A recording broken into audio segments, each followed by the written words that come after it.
The Watcher, Episode 2, Blood Sacrifice. What's going on, ladies and gentlemen? My name is Drizzy. I just watched the show, and I'm going to share my thoughts on it. But before I do that, let's break it down first. The episode begins with Dean and Nora in Detective Chamberlain's office. He says they're running the DNA test on the letters, but there's nothing else he can do at this point and suggests hiring a private investigator. Dean arranges a meeting with Theodora Birch, a jazz singer who fell from grace when she had a heart attack on stage due to her alcoholism. While in rehab, she became a true crime junkie and developed an obsession with solving mysteries, leading her to pursue a career as a private eye. Dean's case in particular intrigues Theodora, so much so that she lowers her rate so that he'll hire her. Seeing no better option, Dean and Nora decide to give Theodora a chance and check the kids into a motel, with Dean staying at the house while Nora sleeps with the kids, and thus the separation begins. After checking them into a motel, Dean comes home for the night and we see a figure watch him enter the house. He tries to go to bed, but he's interrupted by the doorbell, and when he goes out to see who's there, we see the same figure standing outside this time, somewhere just out of view, watching him. Music starts playing through the intercom system in the attic, and when he comes back inside to shut it off, we see the figure again as it walks through the hallway behind him.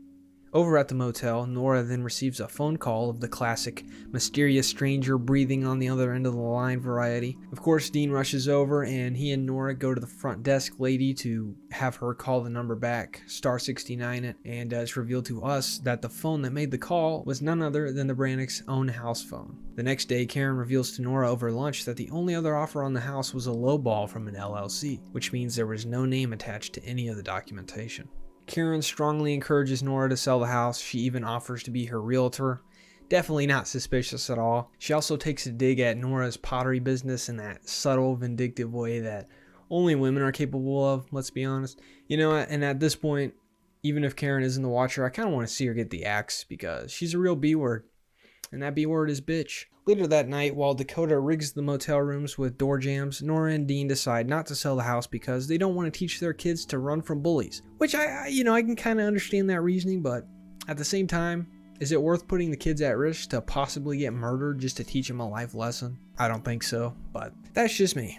After he finishes the install, Dakota walks in on Mr. and Mrs. Brannock's sucking face and offers to watch Nora and the kids overnight from his van. Now at this point, they're still trying to make everyone look suspicious, but I don't think it's Dakota. I just think he's a weird kid from a town full of weird people.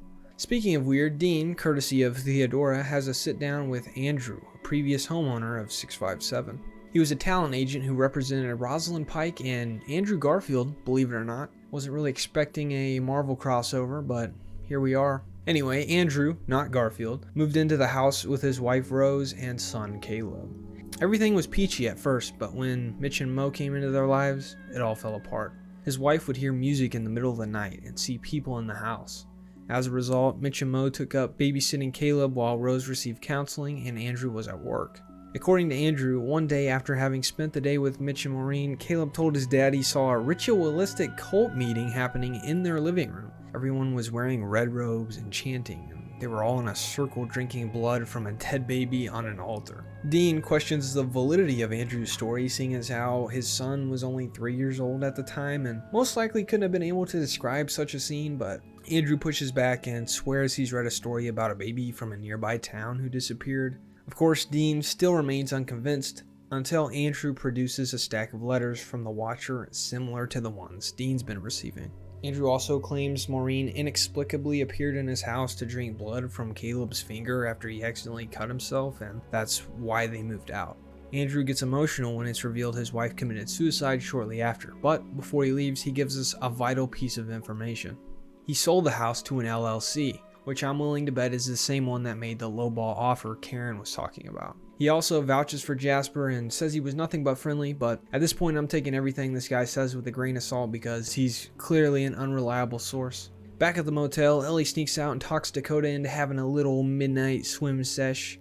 Things get intimate when Ellie makes the first move, and let me tell you something, okay? She's trying to get my boy in trouble here.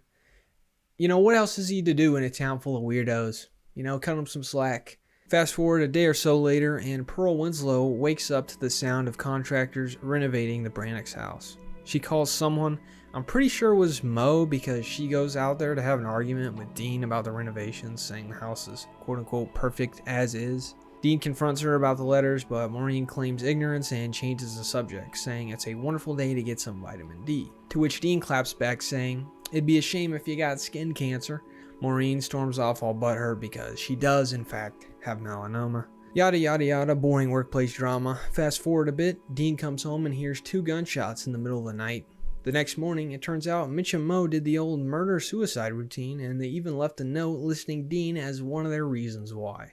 Come sunset, Dean puts the house on lockdown and attempts a solo spank-off, but gets interrupted by the alarm. He grabs a bat, searches all the rooms, but finds nothing. He goes back to his room and glances out the window to see Jasper staring back at him, holding what looks to be a pistol. It's kind of hard to tell, but let me know what you guys think.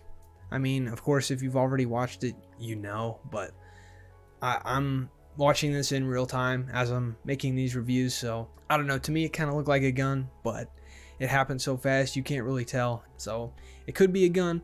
If it is, that means Jasper ain't so innocent after all. You know, he was the one who suicided Mitch and Mo. Alright, so now that we're all caught up to speed, here are some of my astute observations. First and foremost, if that was a gun in Jasper's hand, it means he was the one who suicided the old couple. There were a couple of other little breadcrumbs sprinkled in throughout dialogue that I think are worth mentioning. While checking into the motel, Dean makes a comment about Carter having asthma. This could easily be a throwaway line, but I think there's the potential to do more with that. I could see some drama surrounding Carter's asthma. Maybe there could be some dramatic moment involving the loss or misplacement of his inhaler. Oh no! Call my allergist!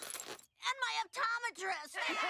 I don't know, I could see that being a major catalyst for Dean and Nora's potential separation, but again, I could be reading too much into that. There's also the cancer connection between Theodora and Maureen. Again, that could be nothing, but it's something I noticed. At this point, it's not certain whether the Watcher is the shadow person we keep seeing, or if Pearl Winslow is the puppet master pulling all the strings. Then we have Karen and Dakota, who both give off sketchy vibes, but I don't think it's either one of them.